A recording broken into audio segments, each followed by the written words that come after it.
Happy Women's Day. On this special day, we are here to interact with great women achievers who have done exceptionally well in their career. One of them is Devika Dharmaraj.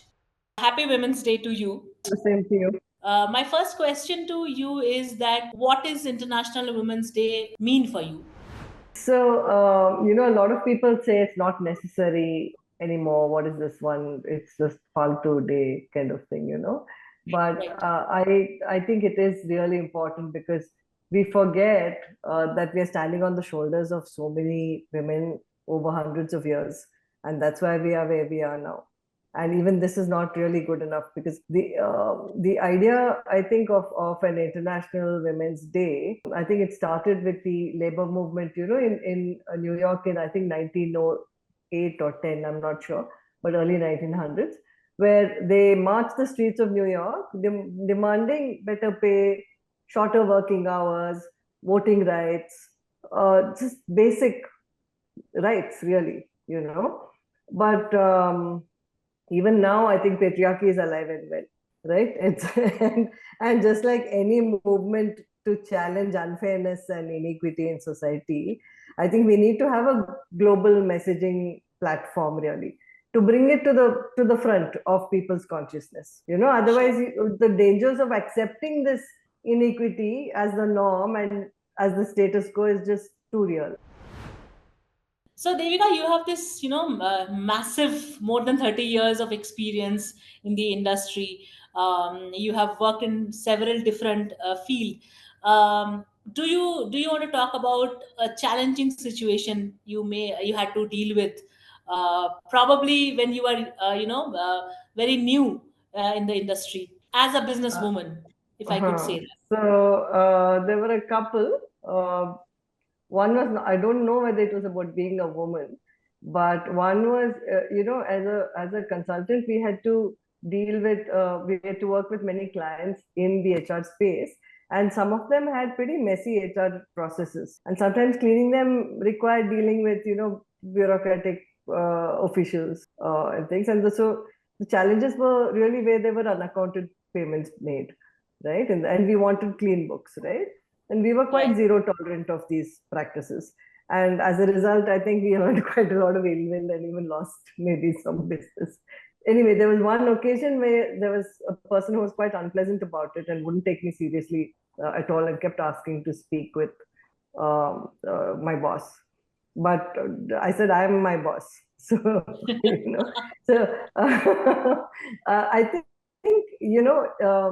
my takeaway really is that if you're confident enough and you're not aggressive about it, it's very stressful to hold your ground in such cases.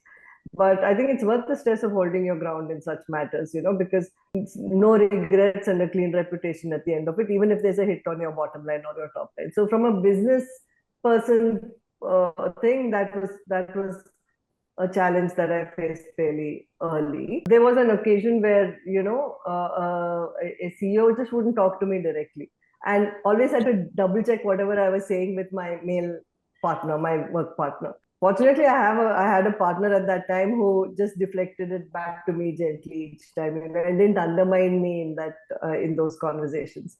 But it was very hard to stay calm and to not let it affect my self-esteem. That was hard. So, how did you overcome that? A lot of positive, self reinforcements. I was blessed with good male partners who helped to not make me feel that way at all at work. Right. So yeah, it was just those couple of incidents where you're quite shaken because you're like, am I incompetent that this person doesn't want to take what I Sure. say? So that was tough. It's a self-esteem thing. I think your confidence comes back then with others who then you work with quite effectively. One last question, Devika. If you had to give some kind of advice to the newer generation, probably people who are graduating and joining the corporate, industry, various industries, Hmm. what would that be? People talk about work-life balance, right? But Right. I really don't think you can draw a line because they both do seep into each other completely. Yeah. You bring your personal life to work, and you take your work life home as well.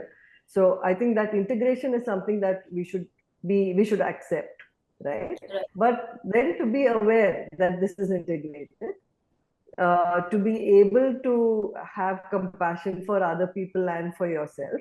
Yeah, because all of us are struggling with many things, frankly. I don't know, life is short, right? So prioritize what's important to you and focus on that. And that can change based on your, where you are in life, your life stages. I think big uh, lesson that I've learned over my fairly long now life is don't hesitate to help other people and don't hesitate to ask for help. I think young women out there, this thing of I will do it all by myself is a myth. You need allies, in-laws, spouses, children, friends, colleagues, your house help. Yeah, these are all your allies. And if you keep those communication channels open and help them to see your dream and buy into it, then it just makes it so much easier to get there, with that support. And I think that's one of the things I had. All of these people were my allies in my career and whatever I wanted to do. There is one particular thing though that this generation has as a challenge which we didn't have, and that is social media. Right. So Agreed.